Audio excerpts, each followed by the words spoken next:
What's up, everybody? This is Real Talk Football, episode 30, baby. We done made it to 30 episodes, and we live, and I can't wait to talk about these wild card recaps. I can't wait to talk about these college football games that lead up to the championship. Ohio State, Notre Dame, who you got? That was some crazy games, crazy playoff college games, and then we ready to recap these things. And who you got as this pick, and then who's going to be the next Cowboys coach? And how you feel about Mike Tomlin? Is it time for him to go? Or you want to keep Mr. Omar Epps there himself? I don't know, but what I'll tell you one thing, though, I'm on vacation and it's time to drink. Let's go, KG. Let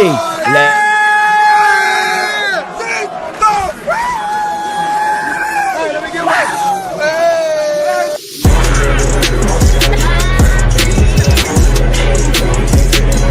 Let's fucking go! It's about that motherfucker. Y'all motherfuckers have me clipped on my nigga. Give me some more fun, right?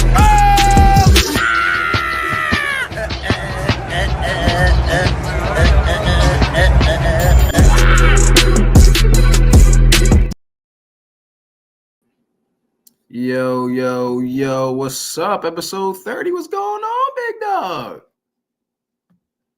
Hey, chilling. chilling. You know what I'm saying? do a little of that. What are you, Money Mike? Let me check my Palm Pilot. Let me take my Palm Pilot. You funny as Yeah, hell, I still bro. say to John, when he had the knife, he's like, never know, might need this. Might need to cut something. Might need to cut someone. What's going I am on, a boy. Once again, thanks for joining us on another Real Talk episode 30. Like we always say, make sure you follow us on all the socials on Instagram, TikTok, Facebook, Instagram. Oh, that's if they still got TikTok. And YouTube. Make sure you like, share, and subscribe. Tap that red button for us, people.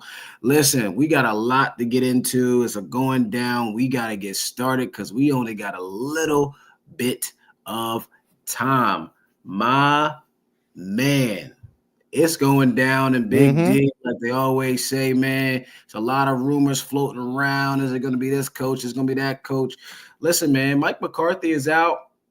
It's kind of weird what Jerry did, blocked him from talking to the Bears, then released them. But he did a lot of crazy stuff this year with waiting on to pay Dak, waiting on to pay CD Lamb, didn't pay the lame duck coach, as they say, in Mike McCarthy.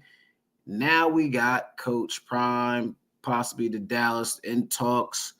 What are your thoughts? And us being Cowboys fans, would you like to move? Would you like the move if Coach Prime was hired? No, I love Prime. Prime's one of my favorite Cowboys ever, but Prime being a coach for Dallas ain't what it is. Prime can't be Prime without Jerry being involved. Dude micromanages way too much. Don't want any part of that. That's too big egos and too big primetime people just collide. Like it just don't work. It's kind of like R. Kelly and Jay-Z when they went on tour. It was just, you know what I mean? You think you're getting the best of both worlds, but you're not. And on top of that, too, he's going to want Shador, and I don't want Shador. Shador holds the ball longer than a 24-second shot clock in the NBA. So I don't want Shador. Love him. Hope he does well. But nah, I'm good off of that. Prime, you keep building something in Colorado and coach for once without your kids. It's been how many years you've been coaching them boys up? Let them boys free. You know what I mean? You acting like they still living at home and you don't want them to move out the damn house. So nah, Prime, you stay your ass in Colorado. Keep getting these recruits. You got a really good recruit class this year coming in. You know, got dudes coming in that portal. Keep building what you got going on in Colorado. Listen, man, I'm with you. I am in agreement with not having Coach Prime in Dallas as much as I loved him as a player when he played for us back in the day, and as much as I love what he did at Jackson State and what he's accomplishing at Colorado, man.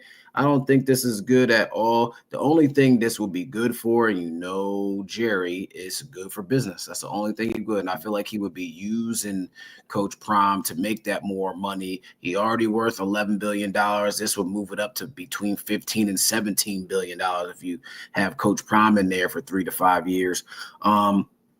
The reason I also say no is because it wouldn't be a good duo. Jerry needs all the attention on him, as we have seen over the last couple of years. And if Prime came in, all the attention would be on Prime, and we know where that went when all the attention was on somebody else other than Jerry, and that was when Jimmy Johnson was winning with the franchise. And Jimmy Johnson won back-to-back Super Bowls, and then he got fired because who got credit for it? Jimmy Johnson and not Jerry Jones. So the other thing is Dion. You said you can't coach without if you move to the NFL, you want to coach with your kids. That's obviously not going to happen if you go coach Dallas. Another thing you said, we all know Dion is not a liar. He stays true to his word, right?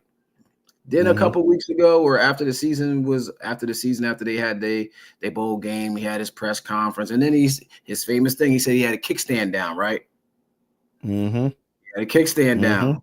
He's comfortable in Colorado. Now all of a sudden you got these talks for the NFL, and then another thing where I see him contradicting himself is like Dion is for the kids. We know that. He's a big influence on the kids the last couple of years in college football, Jackson State and at Colorado. This man called out the kids his first year and said, these kids ain't committed just like they ain't committed to their girlfriends. If you was committed to a college, he said, if you was committed to a college, why you still going on other visits if you really committed, right? And now you said you had a kickstand down just over a month ago, and now you flirting with the NFL. So don't call out the kids if we can't call you out. Right. But you know what the thing is? I'm sorry. Go ahead. Go ahead. Oh, my fault. He also said he wasn't leaving Jackson State, right? He left Jackson State now, did he? Yeah. So it's always if it makes sense. Yeah.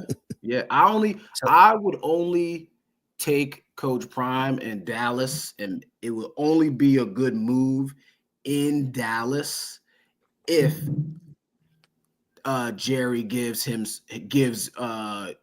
control, because he had full control at Jackson State. He has full total control at Colorado, and we know for damn sure Jerry ain't giving nobody else control other than him over his franchise. So Jerry can't get out of his own way, and he's going to screw this coaching thing up. He already did by waiting too long to just say we ain't bringing Mike McCarthy back, and it's already been screwed up from the beginning, and he just keeps digging a hole in this franchise, and the Cowboys ain't winning until he is gone from this world anyway. So that's just me. You ain't lying about that. So just to add to that, like I said before, I said he's treating his kids like they're trying to move out the house, but I think this is what it is. It's like this parent syndrome where it's like reality setting in. Damn, my kid's really about to leave the house, and that's how he's looking at it. And now he's starting to have second thoughts, like I have an opportunity where I can continue to coach my kid.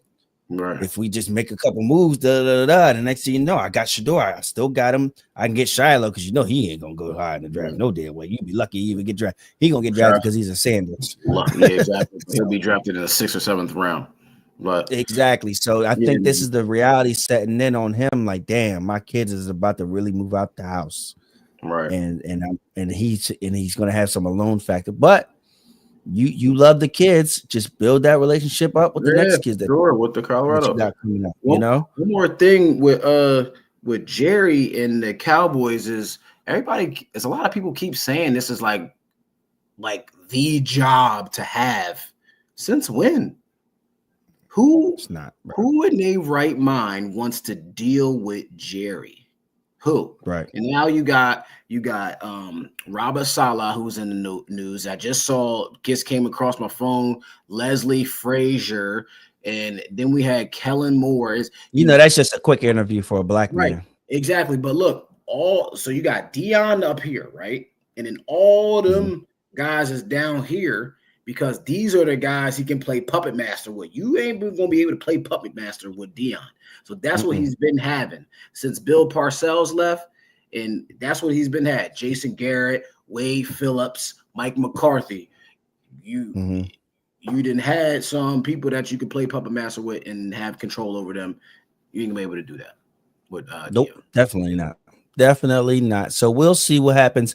I think that once, like I said to you before, he's going to wait till the wild card weekend comes, and then you'll get a big name who's going to pop up, who's going to come as their front runner over the weekend, just to try to over the headlines of the wild card weekend, because that's just what he does. He waits it out, stalls it out, and then publicizes it right along.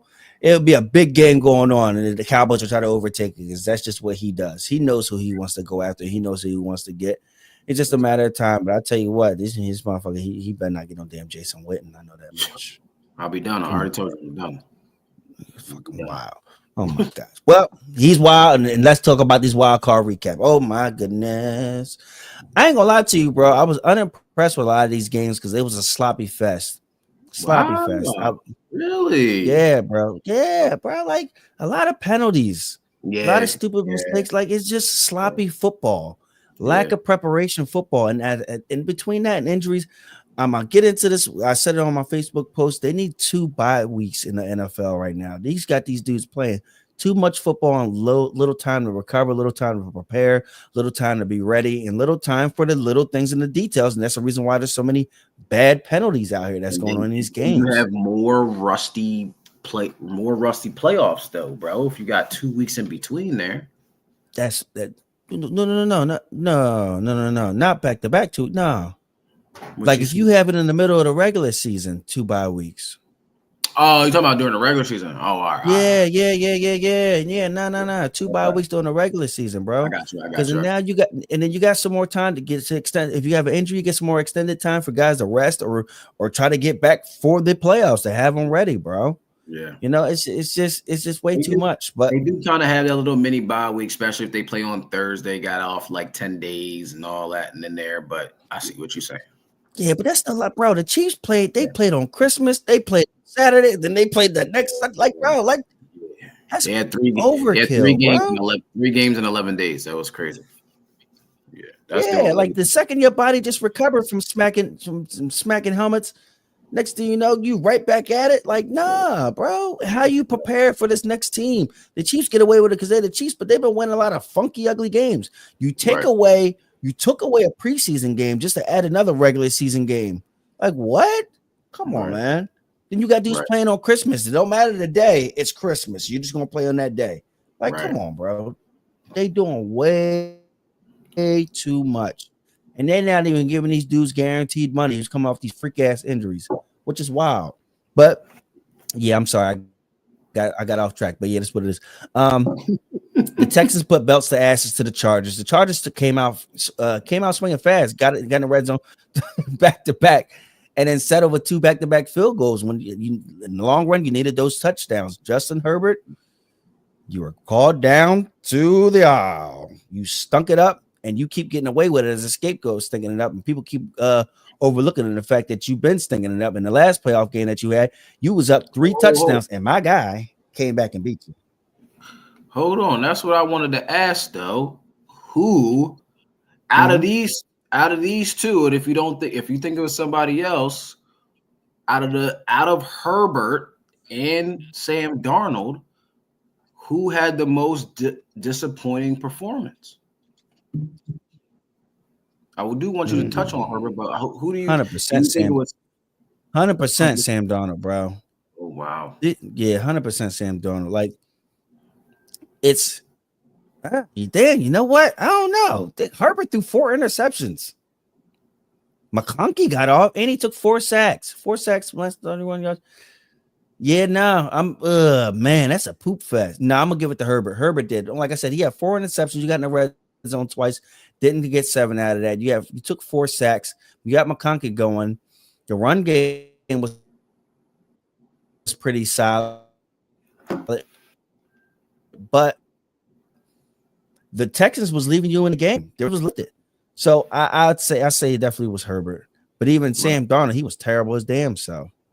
Right. I give it to Herbert as well. Herbert for sure. Herbert, yeah. 4 interceptions, bro. I give it to Herbert as well because we expected more out of him and everybody expected him to win and perform like he has been the last 5 weeks in the season. Nobody. I mean, Yeah. I didn't expect anything from Sam Darnold, being that he was not good at all his first 6 years of his career. Then he had a good season this year, but he's never been in the playoffs. So what? How can his performance be disappointing when there's no expectation? There was big expectations on the Chargers, including Herbert, and you throw 1 touchdown, 4 interceptions, you get sacked 4 times, and they lost because of you. The game was close, and then they lost because of you because of all those turnovers, and then the Texans defense came to play, and I'm disappointed in Herbert, and I'm over it. I don't want nobody talking about he elite. I don't want no analysts talking about he up there in the top 10 quarterback because of his talent. No, he's not winning. He's not winning. Like these quarterbacks is getting all this money that they don't deserve, and then they get to the playoffs and they not winning. We're not trying to hear that they the elite, that they the elite. There's only 3 guys that sit in elite. Patrick Mahomes is in his own world, and then it's Josh Allen and Lamar Jackson. That's it.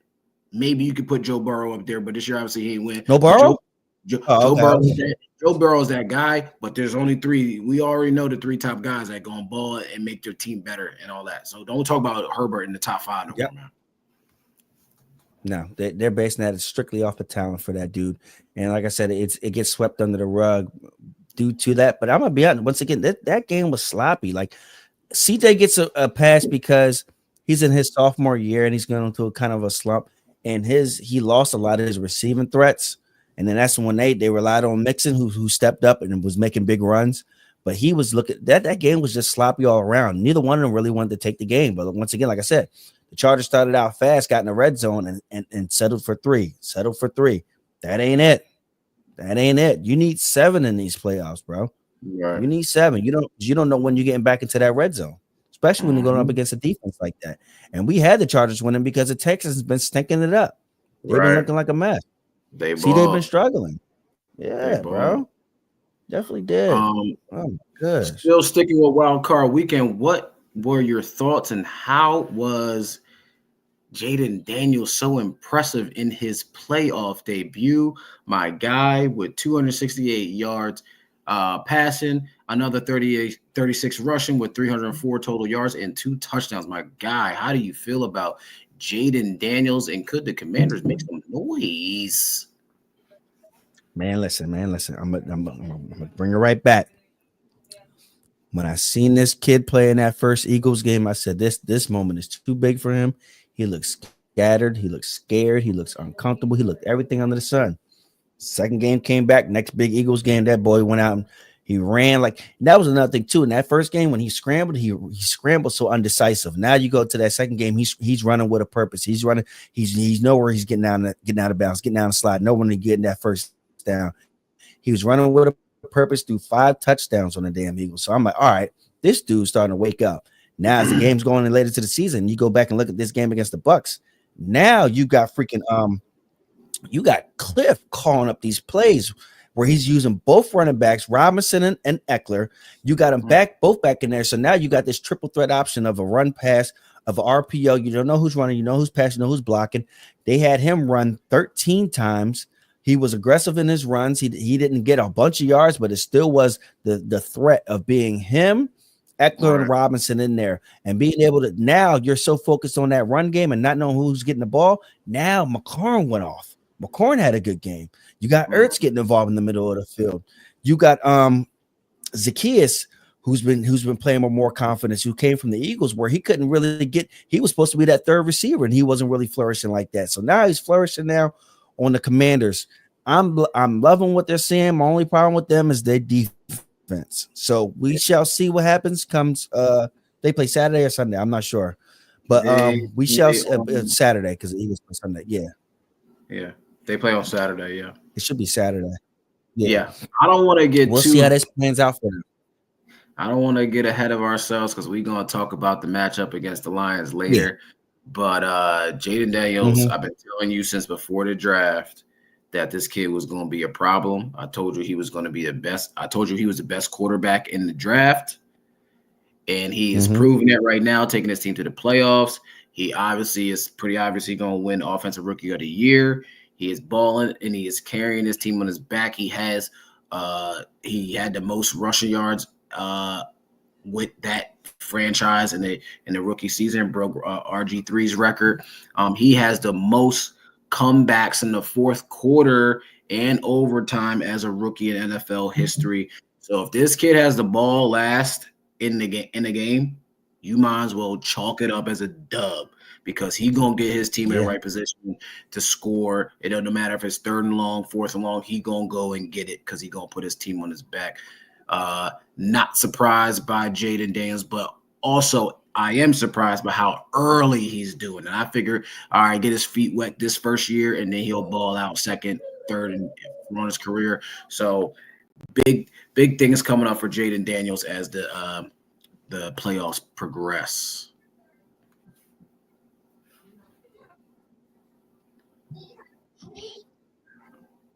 Definitely. On to the next one, dude. The Eagles win a game pretty handily against the Packers, and it seems like the fan base seems like I don't know if the teammates are on the same page as the fan base, but sports media guys just kind of they feel unsatisfied. And honestly, it's been like this all season where they're still unsatisfied and unsure if Hurts is going to be able to take this team over the top and win them a Super Bowl. How you feel about this? I don't think the way the play calling was going on, the way Kellen Moore was calling plays, it was screen here, slant here, hook, hitch here. He had a couple play actions where he hit Devontae Smith on that long crossing route, not a drag, but it was more so as almost a sail route over the middle. He was wide a couple times. Yep. And his longest throw was to Goddard, but it was like a 3-yard pass that Goddard freaking mushed the heck out of the DB and scored. Like, that's not him making the play. That's the tight end making the play. So you had 131 yards, 2 touchdowns. Everybody complaining like, oh, he won the game. He had 2 touchdowns. But are we watching the same game? Jalen Hurts, obviously, we all knew he was going to be rusty. We knew he was going to be rusty. We gave him that. He's been out for 3 weeks over a concussion. We knew he was going to be rusty. Like, all right, cool. But you had 59 yards or something like that with 5 minutes to go in the third quarter. That's not winning football, not in the playoffs. So moving forward, he's not throwing in rhythm either. He's holding on to the ball, not throwing when people is open. I don't even think he was reading correctly out there. Granted that Green Bay was playing 2 deep safeties the whole game, playing in zone, and then when they got to certain downs, they played man and doubled AJ and say, all right, Jalen, you beat us with somebody else. So if he plays like this moving forward, you can chalk that Super Bowl appearance. You can chalk winning next week if you play like this. Even though he had similar numbers week 12 against the Rams, but Saquon ran for damn near 300 yards that game. He ran for 255. The team ran for 300. So if you got that in your back pocket and the Rams give up a run game like that, all right, cool. You can play like this. But against them good teams that's moving forward, better teams like the Lions or the Commanders or the Lions or the Commanders, bro, you're going to be in shootouts. And I don't think Jalen Hurts can win a shootout. So he's always ran with this narrative. The main thing is the main thing. Right. And that's to win the game. And winning the game ain't because of you. And it sounds very simple and plain and boring, but I think is the main thing. And so the main thing can be the main thing until you're put in uncomfortable positions of that main thing. I think the bigger problem is the slow starts for the Eagles. They've had the benefit of the doubt when they played the Rams. Tyron Williams, he had to fumble in the red zone, so then the Eagles was able to score. The Eagles just got a kick return fumble, which was recovered by the Packers. I don't know how they gave it back to them. Then they was able to score there. So that dictates a lot of the game and momentum a lot of the times. But Jordan Love played so bad, he didn't make anything better. I think it's a little bit of both Kellen Moore and Hurts of the problems of this, because guys weren't open, but Packers knew what you was doing. You don't do anything exotic with your route tree either. Like Devontae Smith is your best route runner, but he isn't your number one target. AJ Brown's your number one target, who's been dealing with a knee injury, who's already limited, in my opinion, and a lot of people who really watch football's opinions, of his route tree to begin with. You got your slant, you got your dig, you got your go. We don't really, not saying that he doesn't do post or corners and doesn't, not saying that he don't do it, but it's very rare that you see that in his route tree. And if you do, it ain't it. Yeah. So what Hurts, his problem is it's always him holding on to the ball. If he's sending out that blitz, he's not reading that hot route guy. He got it a couple times. He got it with that hot route, and then he gave it to him and got it built from there and scored. But I think that once you're going up against a team, we'll see how much of the main thing being the main thing. Once like I said, once you're put in that uncomfortable position, because you're so used to just running the ball, dictating the line of scrimmage, keeping it close. In the fourth quarter comes, Saquon goes crazy. Yep. What are you going to do when a team starts out fast and they're scoring back-to-back times? Right. And now you're down. Now you can't run the ball. Now you got to just throw the ball.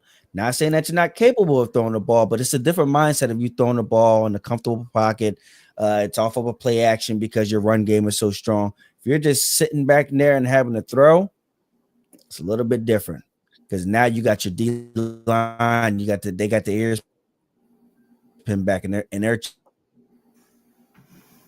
hunting after you. And now you're pressing. Now you're throwing the ball away, or you're forcing a throw where you're throwing an interception. So we'll see how much the main thing is the main thing.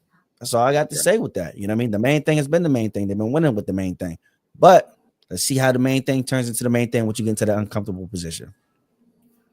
Solid. All right, man. One of the biggest things that's going on right now is Coach Mike Tomlin, man. What are your thoughts on Mike Tomlin either getting traded, even though he said keep it pushing because it's not gonna happen. Said save your breath. You know what I mean? Is it time for Mike Tomlin and the Steelers to part ways?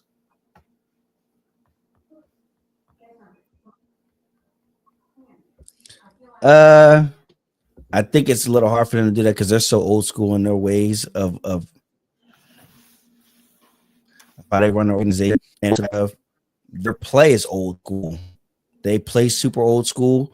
The Steelers have this thing where the whole first half, it's super bland, super basic, run the ball.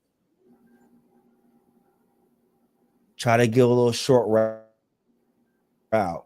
And the next thing you know, you're getting smoked. And now Russ is like, all right, well, now I'm going to start winging it. I'm going to start winging it. They haven't had the he let's put it like this. Mike Tomlin, does he come out with these winning records? Yes. Does he get his teams to the playoffs? Yes. Do they get smoked every time they come to the playoffs? Yes. And here goes your track record here. 2007, they made it to the playoffs. They lost to Jacksonville. 2008, divisional round. They lost. Who did they beat? They beat Baltimore. Oh, 2008 was when they won the Super Bowl. 2017. Those were the 3 playoff wins. Jags. 2017 is when they lost to the Jags. We talked about that last week. Yes. I said 2017 is when they lost to the Jags. They lost 45. I'm sorry, what'd you say? I said 45, 42. No, it's 2007. When they lost to the Jags. That's 2017. Or it's 2016, actually. Oh, yeah. No, I'm sorry. I'm all the way back to 2007. That's how far I'm back right now. So 2007, they lost to Jacksonville. 2008, they won their 3, and then they won the Super Bowl. That was that year. Since then, 2009, missed the playoffs. 2010, they won, and then lost the group. Yeah, is that right? 2010, they lost. They won the divisional round. Let me see. Yeah. 2011, they lost. 2012 and 13, they missed the playoffs, but they still had a 500 record. 2014, they lost to Baltimore. Let me see here. 2015, they beat Cincinnati and lost to Denver. They'll get to the playoffs and then lose, or they'll miss the playoffs and he's still having winning records. But I think the problem is still with him. You say this all the time. He doesn't have no coaches under him that excelled to be another coach. Nope. He never does that. But he still has a thing where the players love him. The players love him. The organization still loves him and still rides for him. But he's still not getting it done at all. They didn't give the Ravens a hard time at all, and it was bad. Sorry, hear me? Yeah, now you keep glitching and stuff, bro. You in and out, man. Let me jump. So my thing with this, my thing, my man, we lost my man real quick. He'll be back, people. But for me, Mike Tomlin, I think his time is up in Pittsburgh. For one, I think even though he hasn't have a losing season, his whole thing, his whole coaching career is based on mediocrity. Yes, you have one Super Bowl win, but that Super Bowl win came off of Bill Cowher's back because you played with Bill Cowher's team. After you developed a couple of players after that, you had a draft with him, but it was his team. So this mediocrity that like Mike Tomlin's this great coach, yeah, all right, cool. He's going to make it to the Hall of Fame based off of not having a losing record. Cool. But he hasn't won anything lately. It's a what have you done for me lately league. And Mike Tomlin is very mediocre when it has come to him winning and losing, especially in the playoffs. He hasn't ever developed his own quarterback. Everybody's saying they're going to play Pittsburgh defense. They're going to run the ball. And that hasn't happened. The defense was the problem for the last 5 weeks of why they lost. Not having Pickens was a big deal as well. But the defense, you post the steel curtain. There was no such thing as a steel curtain because people was running through that curtain and running back out that curtain and scoring 38 points a game against the Steelers. So Mike Tomlin and the Steelers either need to part ways, mutual respect for each other, and go the other way. I don't think he's gonna get traded anywhere, but I think Mike Tomlin's time is up, and I think he just need to change the scenery.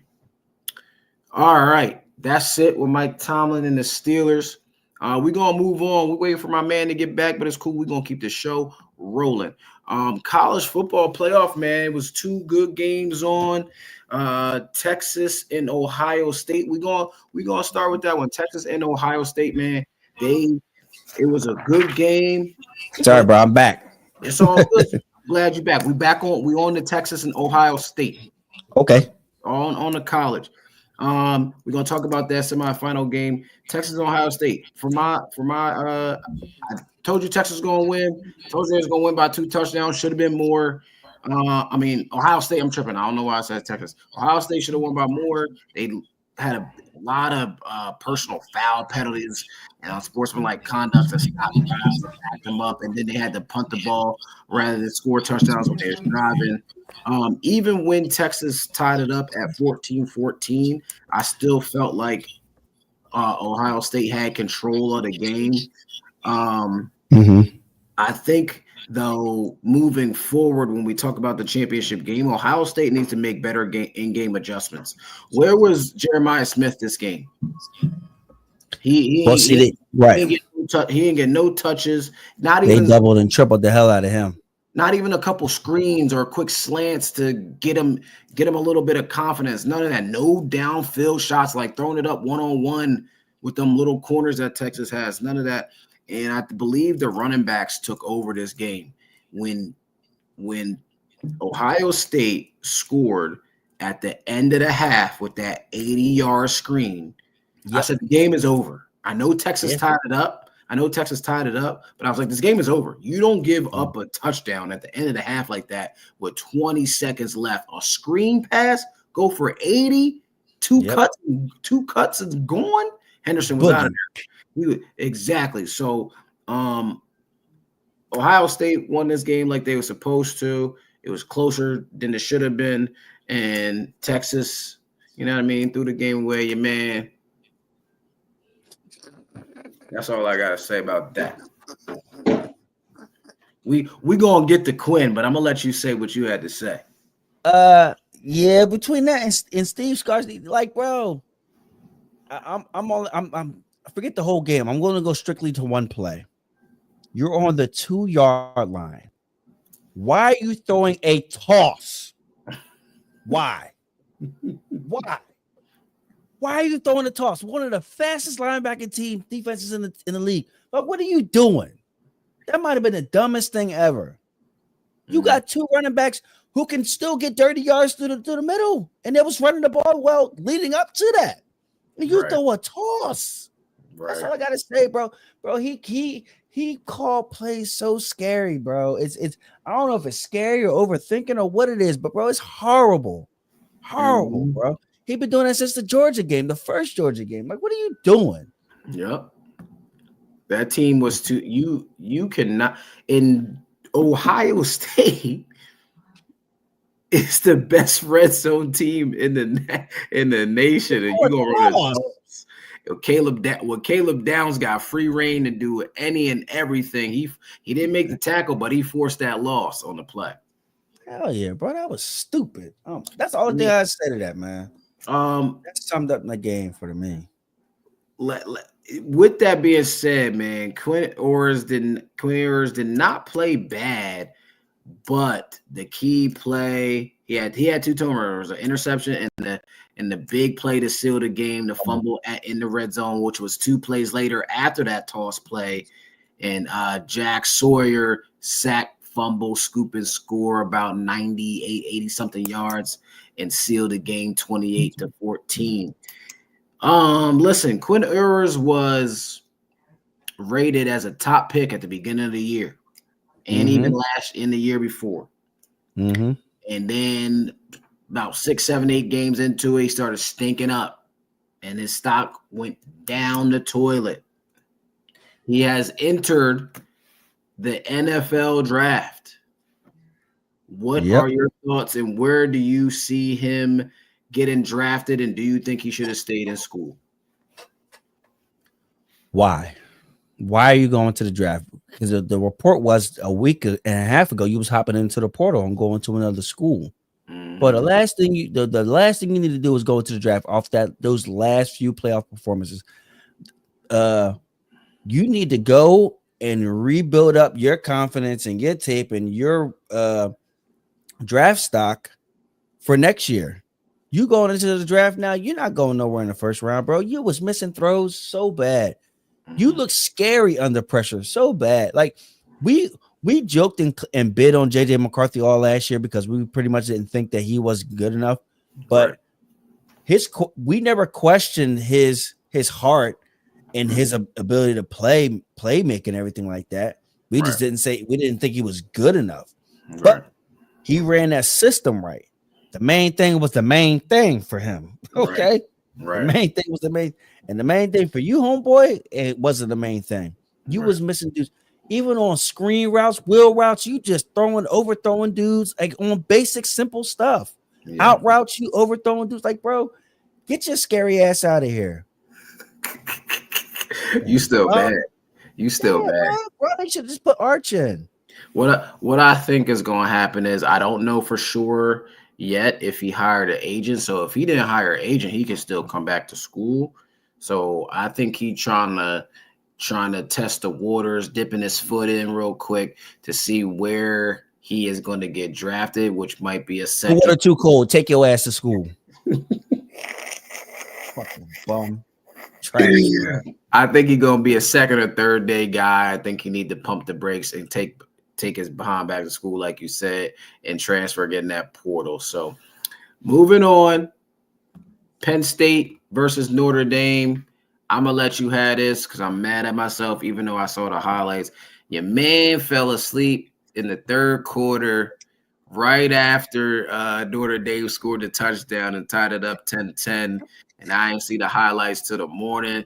So I can't even say that in betweens before the interception and the field goal, man. I'm really mad at myself.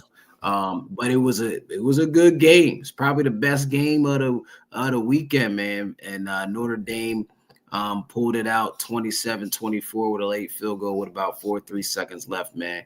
What'd you think about the game, and were you impressed? And do you blame anybody on Penn State? Do you blame Coach Franklin? He gets a part into it. Okay. Yeah. But it's more so that quarterback. And I hope he ain't going to the goddamn draft. Drew Allers. Bro, 0 receptions for your wide receivers. Like, don't get me wrong. We talked about how much of the tight end is a dog. Right. Tyler Warren, he's a dog. He's a first round draft. He's going to be everything that is expected. And we already know that. We already know what he's going to do in the league. Dudes like a George Kittle. Only 5 targets for wide receivers. Yeah, that was bad, bro. Horrible game plan. You got 2 running backs on top of that too. Man, no. We both had Penn State winning this damn game because we just thought that they was going to have too much talent and be able to stop that run game with Jeremiah Love and them. Jeremiah Love had a clutch touchdown run with the brace on and everything. And he was getting busy around that goal line before he punched it in. Yeah, this game, it was a dogfight game, man. Old school dogfight game. But when it came down to it, to be honest with you, between Drew and because Riley got hurt, backup came in, Steve came in, and he started performing well. But even still, they both had crucial turnovers in the fourth quarter. So you didn't know where this game was going to go. I put a bet in real quick and I still lost that joint because I swear to Penn State was going that joint. Like, dang, I can't even do that for me, bro. But yeah, Penn State lost that game, bro. There was no other way around that. They sold themselves short. Like I said, we thought that they was going to be able to stop the run. We're like, all right, the receivers on Notre Dame are solid, but they're not game changers. So stop the run and you'll be good. Penn State, which is lollygagging around, keeping it in the game, lost the quarterback, and they end up losing. Right. So Notre Dame, I believe they stuck to the game plan. They never got flustered even when they was down at halftime, and they came out on top. The better team came out on top. Yep. Listen, man, now we get to the championship game, Ohio State versus Notre Dame. I believe this is going to be just as good as the game was with Penn State and Notre Dame. But for me, like who has an advantage? I think Ohio State has an advantage, and I think the talent is going to show up more in this game than Notre Dame has faced. And I think the biggest one of the other advantages they have is experience. People think that they paid the $20 million for a team. Like, nah, they just got some older players over there on that defense. You never see a lot of seniors on a defense or offense. Yes, they got Judkins. They recruited Jeremiah Igba. They've had him for 2-3 years now. You've got a lot of guys with experience. And they only got one portal starter. Yeah, exactly. And that D line has been together for like 3 or 4 years now. And Jack Sawyer was Ryan Day's first recruit, and he's been there for 5 years now. I think the biggest X factor though in this game is Caleb Downs. He's going to line up everywhere for this defense, whether it's pass game, in the box, trying to stop the run. I think they need to blitz him a little bit more to get the quarterback off his spot, because he's going to run anyway. But if Caleb Downs can blitz him and make him run into Sawyer or TT on the end, or any of those other linebackers, because they got some fast linebackers, bro. And they come up and hit any couple of the other safety hits, number 8 too. He be rocking people. So I think Notre Dame might be in trouble, but I think they are a tough team, so they're gonna play ball. Yep, definitely is. And once it might start out close, and then at the end of the day, it's gonna be belts to asses. They're gonna pull away towards the end because they're just gonna out talent them. I don't know if Notre Dame's gonna go into with the same game plan that Texas did, where they want that cover 2. They didn't get away from that cover 2. They took Jeremiah out the game, where he had one shot of a big play, and I think he ran a post and Will Howard overthrew him on that post route, right? And Will Howard overthrew him, but it was there. He just overthrew him. It He ran a double move. He ran a corner and then a post. Yep. Yeah, and he just missed it. I think if he would have ran the post corner beat. Yeah, because definitely. they saw that on film from 2 weeks ago when you scored against Oregon. They wasn't going to fall for that again.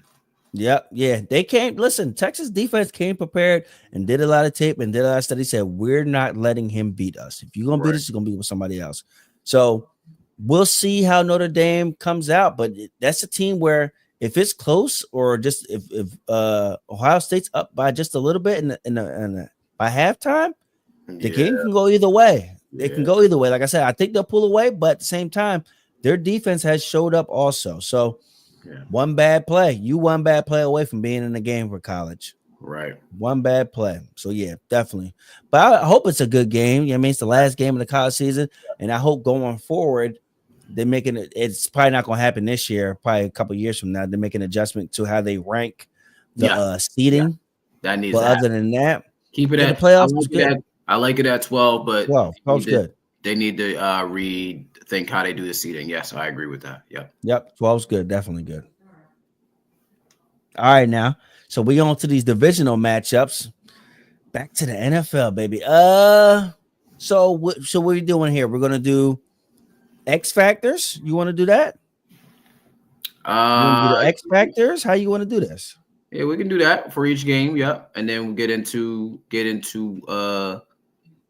who we think gonna win. Okay. I'll do the first game as Texans and Chiefs. Well, I said I'll do the first game. I'll do the first games as Texans and Chiefs. I think the X factor for the Texans has to be Joe Mixon. And the reason why I say that is because last week, once again, like I said, he had 106 yards, 4.2 yards of carry and a touchdown, and he helped lift that team over the top towards the end of the game in the fourth quarter. I see that the Chiefs, once they're not able to stop the run against the Ravens, but the Ravens got away from the run while they were dominating with the run game. If you stick to the strip of that, now you're keeping Mahomes on the sideline. So that Mahomes magic it can't happen if he's on the sideline. So Joe Mixon, if you this is where you go to old school style. You're just going to run the ball and play defense because CJ's already he's got Nico Collinson. He's got Nico, but they're going to press Nico. They're going to try to take Nico out the game. So then they'll end up going to Dalton Schultz or what's the name? The wide receiver from Alabama who's been having a lot of drops. Mechie. Yeah, Mechie. And he's been having a lot of key drops. So it needs to be a Joe Mixon game. Joe Mixon, you run the ball and you dictate the line of scrimmage and you guys dictate the clock. You keep Mahomes on the sideline. So now where this is a Chiefs team who has yet to score over 30 points in a game, where they can still beat you though. They'll beat you 4-3 real fast and be fine and happy with it. Right. He'll beat you 4-3. So I think he is that X factor for the Texans.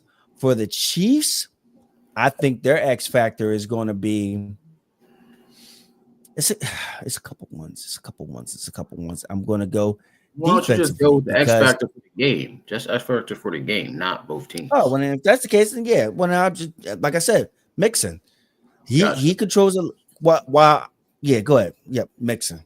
He needs to control the line of scrimmage. Yep, go ahead. So the main thing is I think CJ needs to play better for this game. Yeah.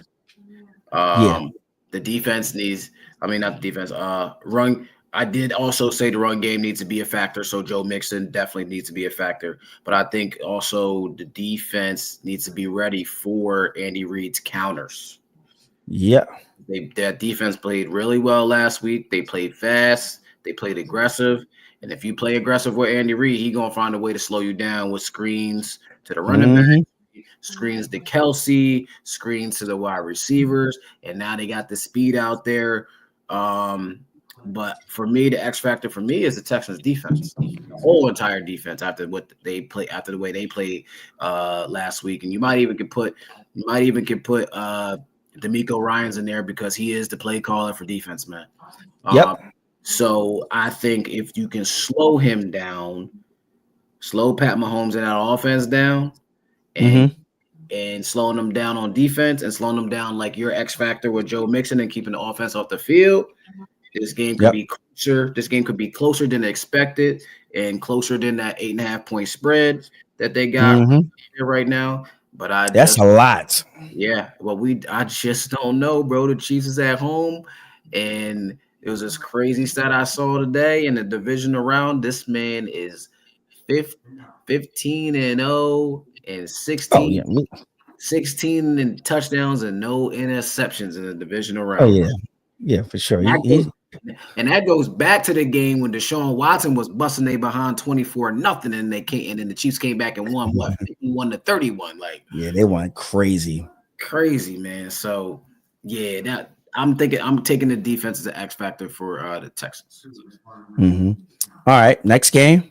Next game, we got Commanders versus the Lions, which I think is going to be a very high scoring game. They're both struggling to stop the run. The Lions are giving up 6.2 yards to running quarterbacks this year. Not just running quarterbacks, not just running backs. I think both teams' running game is going to be crazy. They're going to be able to run. Lions can't stop the run. Commanders can't stop the run. So the running backs going to have a field day. But my X factor is, you already know. Daniels, Daniels, man. Like if you don't stop this kid, the Lions, y'all about to be one and done. You don't want to be the one seed that goes home this weekend. So if you don't stop Jaden Daniels and keep him in the pocket or keep limited his short runs, because you know Kingsbury is gonna have some plays call for him to call his number for them run plays. You don't keep that man in the pocket, you don't keep him outside, he's gonna be a problem. Then the defense is gonna have a problem. So Commanders, Lions, you might be on upset alert. I don't know. Cut it out. You better cut it out. Might be even with the 9.5 spread, might be on upset alert. Yeah. Okay. Yeah. All right. So then, since you already, I've had 2 X factors for both games. I mean, for both teams for all these games. So I don't want to use Jaden Daniels because I had him as the X factor. And I was going to use him as the X factor because I feel like the Lions do exactly what the Buccaneers do. They blitz heavy. They blitz super heavy. They disguise their blitzes. You don't know if they're coming in a man in the zone. They line up 7-8 guys and then drop, and then they send. You don't know where it's coming from. Strong on the other side. So I'm going to flip it to the other side, and I'm going to say the X factor for the Lions is going to be Sam Laporta. And the reason why I'm going to say that is because Sam Laporta, you work the middle of the field. And who's in the middle of the field of the Commanders? Old ass Bobby Wagner. Bobby, I love you stopping the run, but brother man, you in field, open space trying to cover somebody? Dead wrong. Dead give away. That ain't happening. So I think Sam Laporta would get off on a game like this due to the fact that, once again, I love Bobby. I love his vet presence and everything like that. You're super great at reading the run, coming downhill, making the stops, but when it comes down to coverage, you can't wiggle like you used to. Right. So, yeah, that is my X factor for that one. Okay. Yeah. All right, on to the next one. Oh, you're going to Rams Eagles? Okay. My X factor. See, like I told you, I did X factors for both games. Now you gotta weigh them both out. All right, here you go.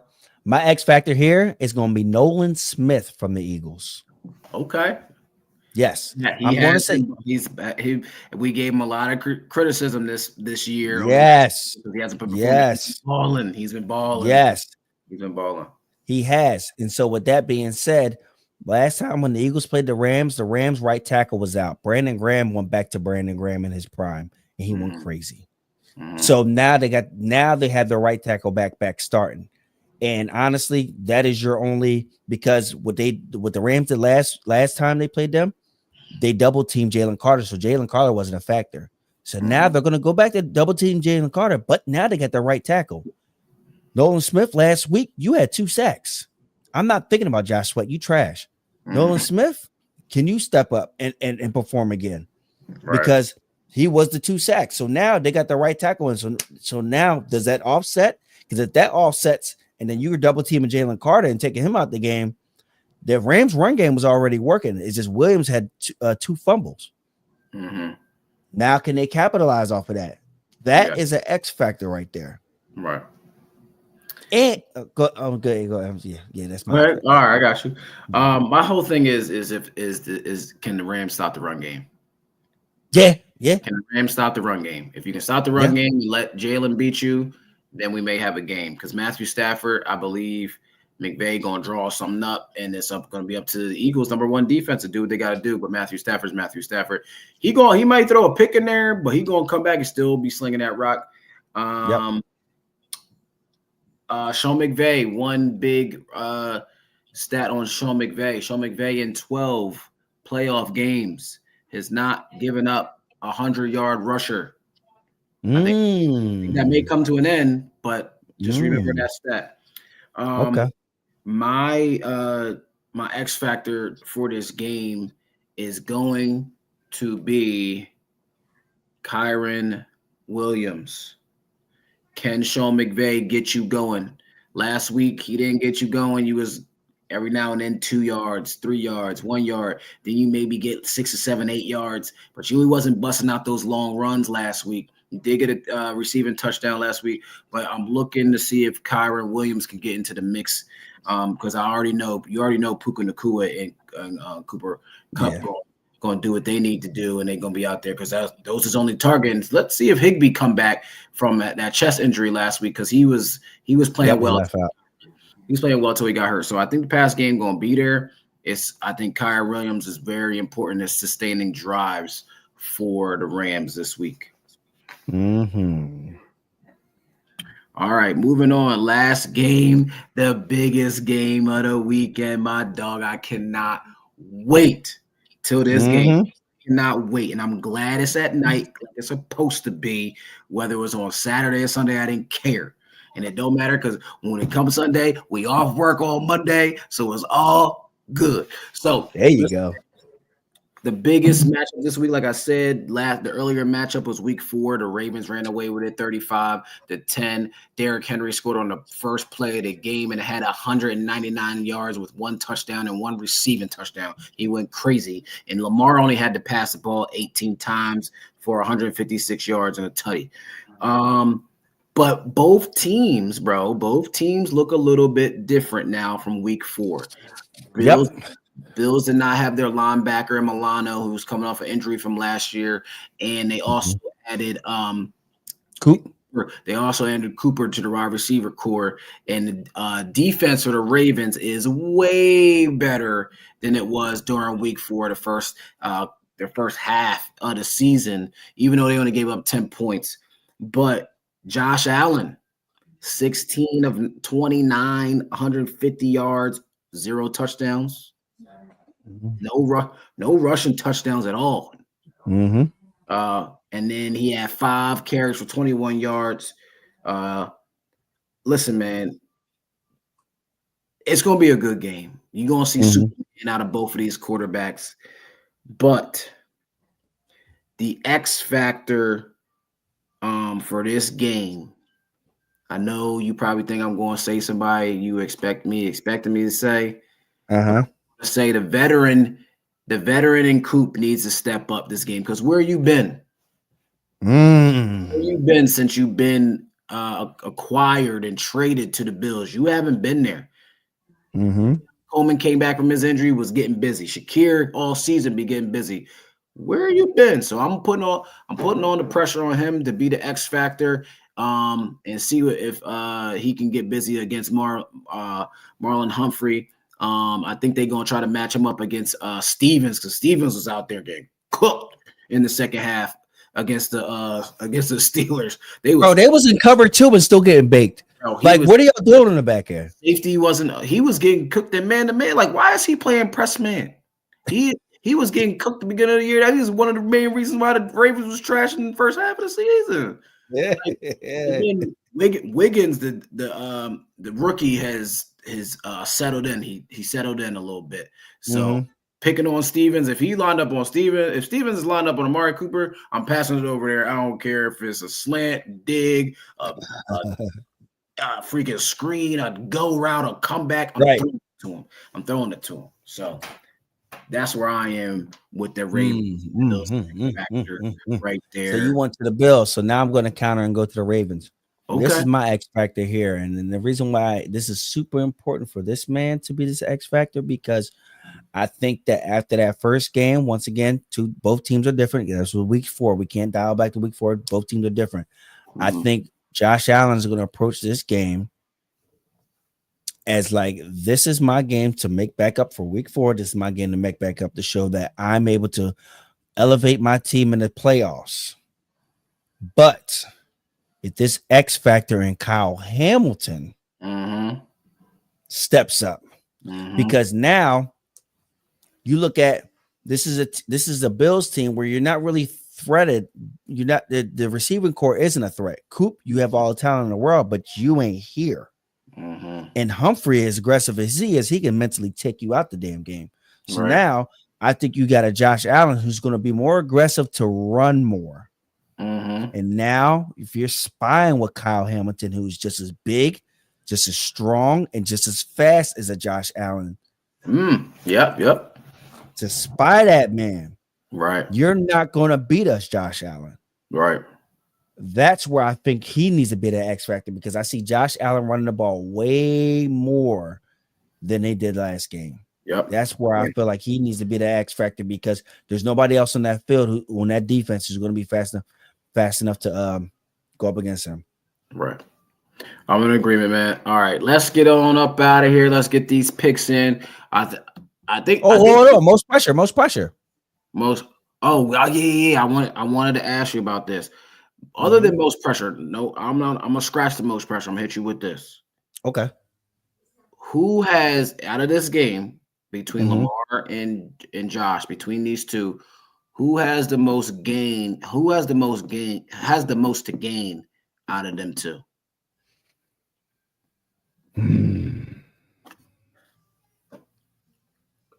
It's tough, but I'm gonna be honest with you. I put Josh Allen under as the most pressure, and the only reason why I did is because not most pressure, bro. No. But I'm gonna still roll with it. Josh Allen has the most to gain because you're beating a Ravens team whose defense has been one of the top 5 defenses in the league right now. You have a number 2 rushing offense. It might be number 1 by now after what they just did to Pittsburgh for the playoff wise. Top running offense in the league. Lamar still threw for 4,000 yards. You're going up against a powerhouse team right now who just smoked you in the week 4. I think that you have more to gain because, one, granted, you are playing at home. You're still not favored at home. They got the Ravens favored at 1.5 at home. So you're an underdog at your own home. You have more to gain right there. So I think Josh Allen definitely has more to gain. Listen, man, Lamar Jackson. And I'm gonna tell you why, bro. We gonna start 7 years ago when he got drafted, right? What they say about Lamar? He should play another position. He should be playing. He should run the 40. He should play wide receiver. He's not going to be successful playing like the way he plays. And then what happened last offseason, bro? Playing with that man money. He was playing with his money and he was a free agent. They said, go ahead and see who wants you. No other team but the Ravens wanted this man. And now, damn near they was asking for a lot for him, though. 5,000 yards, 5,000 total yards, 43 passing touchdowns, and 4 interceptions. And nobody wanted this man. Yep. If he go out here and beat Josh and play like he's been playing all season long, right on the road, he will have the most to gain coming up to that matchup against whether it's Mahomes or Stroud. We wanted to be Mahomes because if he go out there and beat him, right? And he go out there and beat him because look, if he lose this game, what everybody gonna say? They going trash They Oh, gonna for sure. But if Josh Allen lose, they're gonna say, well, he ain't have enough people. He ain't have enough. Yeah, So I feel your point there. gain out I of feel your point there, but I feel like Lamar runs through everybody but the boogeyman. So the only time he's going to gain is when he beats the boogeyman. Yeah. So until you beat the boogeyman, I'm not phased by none of that. You gotta win this one first, though. Yeah, he got to win that first, and then he's got to go see the boogeyman. They should win. Yes, they should win. So win. if now you talk about this next week. Yes, he has the most to gain because now you finally got that monkey off your back of beating the boogeyman. Bro, before we move on to the last topic, bro, it's gonna be 13 degrees in Buffalo, and you know the wind chill is gonna probably have that joint at around 1 degrees, -1, 0. It's gonna be cold.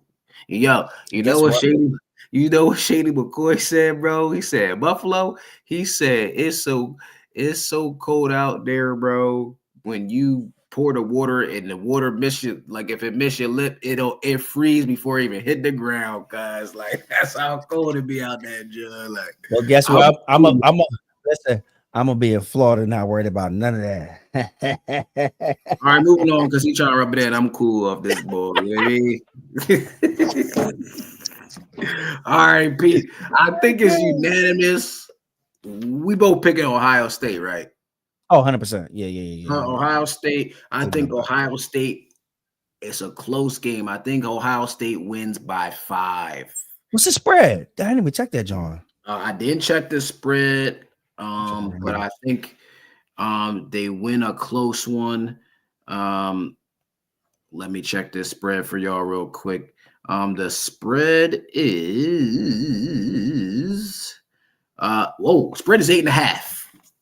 8.5. God damn. And I think they only gonna win by 5 just because Notre Dame just plays tough, man. They play everybody tough. Don't count them out. Don't count out. And the over is 46.5. Yeah, exactly. So there ain't gonna be that much scoring in this game because both defenses is good. All right. Let's move on. Let's move back. We're gonna go backwards. Like we just went over those games. So we're gonna go back to the Texans and Chiefs. Who you got? Texans and Chiefs. I have the Chiefs. Yeah, I got the Chiefs too. Got the Chiefs. I got the Texans too. Yeah, my bad. Go ahead. Yeah. I got the Chiefs mainly because the Texans, once again, they stunk it up leading into the playoffs, and they even stunk it up last week. But you can't stink it up against the boogeyman. The boogeyman gonna take you out. Right. Yeah, I got the Chiefs. Unless CJ Stroud comes to play and that defense plays like the way they played last week, got the Chiefs all day at home. Commanders. Oh snap! I'm tripping. Commanders versus the Lions. Man, I got the Lions, but if the Commanders and Jaden Daniels has the ball last and they have a chance to win the game either with a field goal or a touchdown, the Commanders is going to upset the Lions. So keep the Lions on upset alert even with the big spread. Lions going to win by 10 or more points, bro. Their defense is not good enough. Okay. And that's why I won't come down to a last one. I'm me thinking with my defensive coordinator game skills, I'm not blitzing you at all. I'm going to show, press, and continue into that pocket. I'm going to take Terry McLaurin out the game. You're going to have to beat me with your arm because you keep beating these teams with your legs. I'm not blitzing you crazy like everybody else does. You're going to have to beat me with your arm. You beat me with your arm, I respect it. But we're gonna press everybody. Nobody's pressing everybody. Everybody. They did the same thing on the Vikings. I'm pressing everybody. They could do it to the Vikings because Sam Darnold was a sitting duck back there. You're not playing pressing. JJ gets open. Don't act like McLaurin don't get shut out of games. They play press with press man with a running quarterback. With a running quarterback, you would get fired right after the game. All right, nope, I'm not because and I'm spying him. Who's catching him? All right, you just said the linebacker who just came back. I forget his name. Didn't you just say Bobby Wagner ain't got that wiggle no more and all that? That's Bobby. But he's not on the lines. He's not the Lions running back. I forget the running back. I forget the linebacker who just came back. All right, watch. Bro, He's gonna press, bro. You talking about the two sunshines with the long hair trying to boy, stop. Boy, stop. Who you got with the Rams and the Eagles, man? The spread is 6. Who you got? Damn, man. Yo, my cousin been on me all season. Oh, you counting out the Rams. Until I see the Rams be able to tackle Saquon Barkley with some confidence, I can't count out the Eagles. I can't count out the main thing being the main thing. Right. Yeah. And that's going into a team like the last time they played, Devontae didn't play, but Devontae, he's having back problems. AJ Brown's having knee problems, and I think starting out at the beginning of the practice, he wasn't even out there today. And today's Thursday. Thursday's the day. Today's Wednesday, brother. I'm losing my mind. Yes, you are. Today? That's why he said no sleep. That's why he said no sleep. Peep, I got the Eagles too. I got the Eagles because if that young defensive line can't put pressure on Jalen and can't stay in their run lanes against this great offensive line, probably 1A, 1B best offensive line in the league, then it's going to be a long day for that defense, and they're going to be on the field for long drives. Yep. And Saquon going to go for another 72 or 70-yard touchdowns like he did in the first matchup for 255. So I got the Eagles winning this game and getting to the NFC Championship against the Lions. And now the game of the week and weekend, Bills versus the Ravens. Who you got in the 1.5 point spread game? I got the Ravens. Until I can see the Bills stop that run game, which I know that they won't be able to, I'm going with the Ravens. I have the Ravens as well. I think Lamar's going to ball, even have a better game than he did last week. And I think Derrick Henry does the same thing he did last week. And I think they get Bateman more involved because I don't think they're playing with Zay Flowers again this week. And I don't still think it doesn't matter. So with that being said, I got the Ravens. They're going to ball. They're going to win. And it's going to be a hell of a championship weekend next week. Ladies and gentlemen, that is our show. We appreciate y'all for joining us. And just like we always say, we love y'all. We appreciate y'all. And like my man Marty Mars said, rock too easy. I still want to see you. Yeah, you see me post that Bartley Kip. Oh, what the out of here. When you get your little thick ass tossed up. You know what I mean? Oh, you call her the virgin. Love y'all. We out of here.